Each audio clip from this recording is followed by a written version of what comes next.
안녕하세요. 오늘의 이야기 들려드리겠습니다.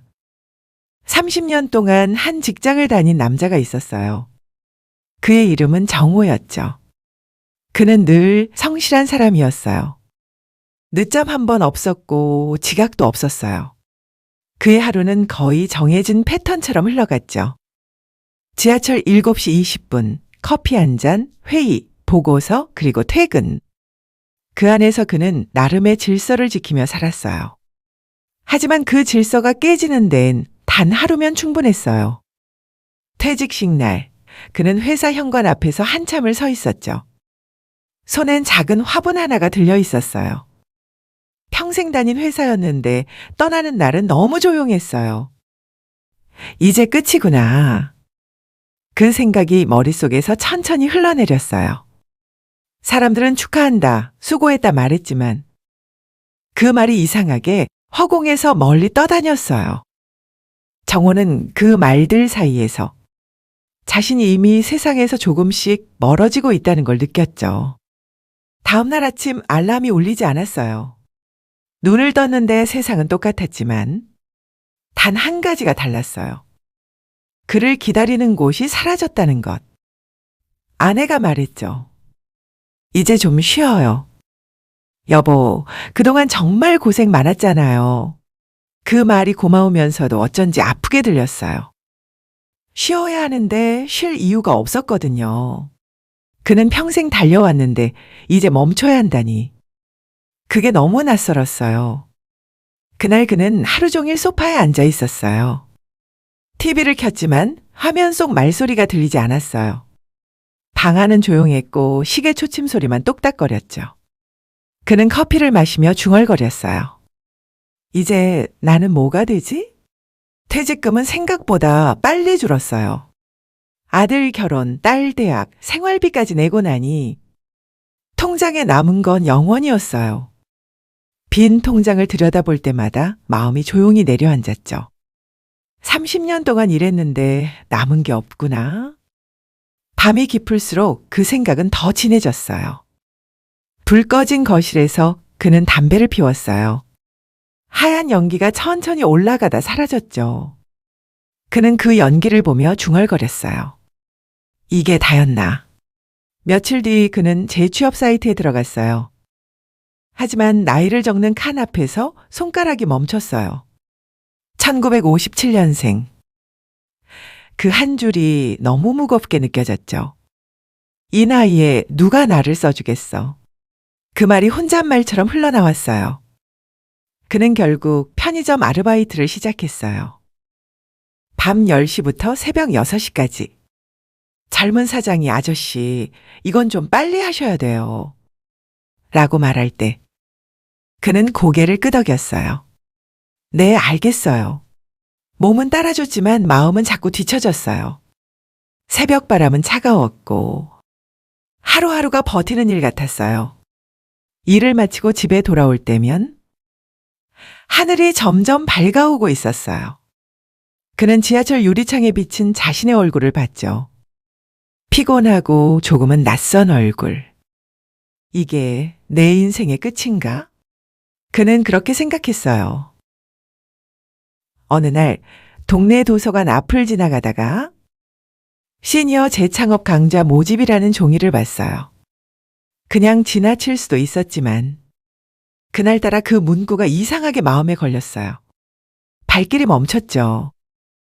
창업이라 나랑은 상관없겠지. 그렇게 말했지만 그는 결국 신청서를 냈어요. 이유는 없었어요. 그냥 뭔가 해야 할 것 같았어요. 며칠 뒤 작은 강의실에 들어섰을 때 그는 어색하게 자리에 앉았어요. 비슷한 또래의 사람들이 몇 명 있었죠. 서로의 얼굴엔 약간의 불안과 기대가 섞여 있었어요. 강사는 말했어요. 여러분, 큰 돈 벌자는 게 아닙니다. 다시 살아있는 시간을 만들어 보자는 거예요. 그 한마디가 가슴에 박혔어요. 그는 오랜만에 살아있는 시간이라는 말을 들었어요. 그리고 이상하게 마음이 따뜻해졌죠. 그날 이후 정호는 매일 그 강의에 갔어요. 처음엔 그저 듣기만 했죠. 그런데 어느 날 강사가 물었어요. 정호 씨는 어떤 일을 해오셨어요? 저요? 회사에서 보고서 정리하고 문서 만들고 그런 일 했죠. 그럼 잘 됐네요. 그거 요즘 소상공인들이 제일 필요로 하는 기술이에요. 그 말이 이상하게 새로웠어요. 평생 해온 일이지만 처음으로 누군가 그걸 필요한 기술이라고 불러줬거든요. 그날 밤 그는 오래된 노트북을 꺼냈어요. 그리고 소상공인 전단지 디자인이라고 검색했죠. 익숙한 프로그램을 다시 열었어요. 손이 서툴렀지만 몸이 기억하고 있었어요. 이건 아직 내 안에 있구나. 그는 그 사실이 고마웠어요. 처음엔 한 달에 단 2건의 의뢰였어요. 하나는 치킨집, 하나는 미용실이었죠. 그는 그 일을 맡아 열심히 했어요. 작업을 끝내고 프린트물을 건네줄 때 사장님이 말했어요. 이거 너무 예쁘네요. 다음에도 부탁드릴게요. 그 말이 그렇게 기뻤어요. 그날 밤 그는 오랜만에 맥주 한 캔을 열었어요. 아내가 물었죠. 요즘 얼굴이 밝아졌어요. 그냥 누가 내일 기다린다는 게 좋아서요. 그는 그렇게 대답했어요. 시간이 흐르자 의뢰가 조금씩 늘어났어요. 입소문이 나기 시작했죠. 하루 3건, 4건씩 연락이 왔어요. 그는 놀라웠어요. 내가 아직 누군가에게 필요한 사람이구나. 그는 오전엔 작업을 하고 점심엔 산책을 했어요. 가끔은 동네 어르신들에게 컴퓨터를 가르쳐 주기도 했어요. 그 시간이 참 좋았어요. 돈보다 마음이 채워졌어요. 퇴직이 끝이 아니구나. 그는 천천히 깨달았어요. 삶은 멈추는 순간에도 조용히 다른 문을 열고 있었던 거예요. 어느 날 예전 직장 동료에게서 연락이 왔어요. 정호 형, 요즘 뭐해요? 그는 웃으며 말했죠. 작은 일 좀 해. 나만의 일. 그 말 속엔 자부심이 섞여 있었어요. 이젠 통장에 매달 300만 원이 찍혔어요. 많은 돈은 아니었지만 그 돈은 자유의 증거였어요. 누가 준 돈이 아니라 자신이 만들어낸 삶의 대가였죠. 그는 일하며 자주 생각했어요. 왜 이렇게 늦게 알았을까? 일이란 건 누가 시켜서 하는 게 아니라 내가 원해서 해야 하는 거였는데 그는 하루의 리듬을 다시 찾았어요. 아침엔 커피 향으로 하루를 시작하고 저녁엔 오늘 만든 작업물을 바라보며 마무리했어요. 그 리듬 속에서 그는 다시 살아있음을 느꼈죠. 아내가 말했어요. 이제 진짜 퇴직했네. 왜요? 이제 당신 얼굴이 편하잖아요. 그 말에 그는 웃었어요. 그래요. 이제야 조금 나답게 사는 것 같아요. 밤이면 그는 조용히 창문을 열었어요.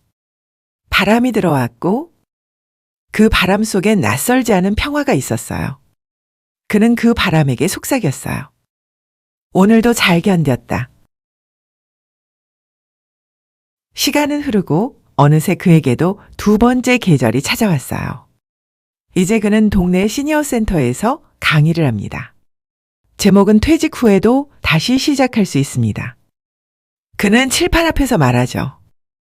여러분, 돈보다 중요한 건 하루의 의미예요. 작은 일이라도 스스로 만들어가면 그게 인생의 온도예요. 수강생들은 고개를 끄덕였어요. 그는 그 모습을 보며 옛날에 자신을 떠올렸죠. 그땐 참 두려웠는데 이젠 두려움 대신 고요한 확신이 남았어요.